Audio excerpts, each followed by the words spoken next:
Well,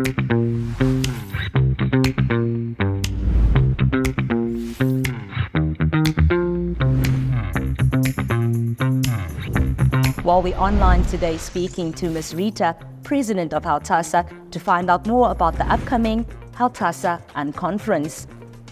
Hi Ms Rieta, it's such a privilege to have you here with us today. How are you doing? Oh, thank you, Angeline, and I think it's so exciting to be here as well today. Really looking forward to our discussion. Well, Rieta, the NWU will welcome participants from across South Africa. Can you tell us about the HELTASA project teams that will contribute to the success of this event? We're really excited to welcome a diverse range of participants and, geographically as well from across the continent of Southern Africa. We're also looking forward to some international delegates as well. And so I think the contributions the project teams are going to make towards the conference, as well as with all the participants as well, is going to be of real value, where there will be focus on the student learning aspects, on professional learning aspects.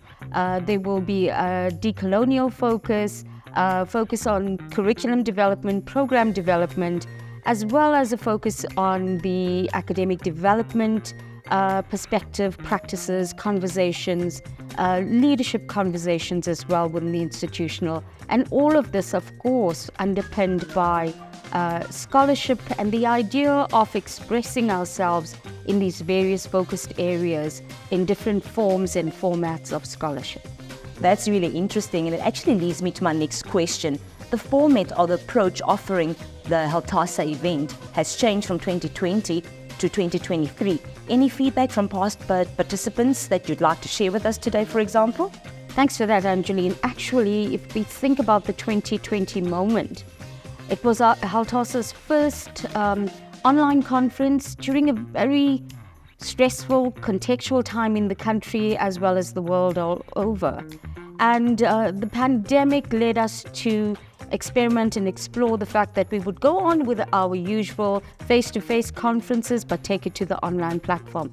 And actually, it was we had over 300 participants in that conference. And it was the conversations, the expression of their sharing, their participation, and also their comments thereafter about their own excitement to be in the space, to network, to be together, to be able to contribute in different ways, that actually gave HELTASA leadership the courage to confidently go ahead and restructure in 2021. And it was the restructuring that led us to the next moment of difference in the annual event, which we pushed against the boundaries of social traditions of conferences and, what is the participatory approaches there, and moved into a space of an unconference.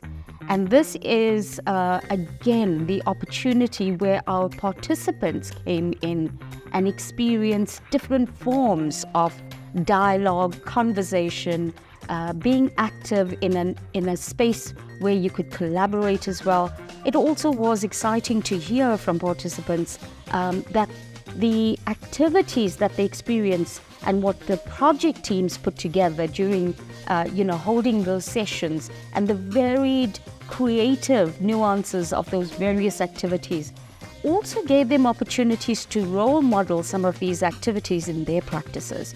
And that was also very exciting to hear, that these new ways of us coming together to what we would have called unconferencing, or various scholarly formats of conversation and dialogue, is actually influencing higher education practices within the teaching and learning spaces out there.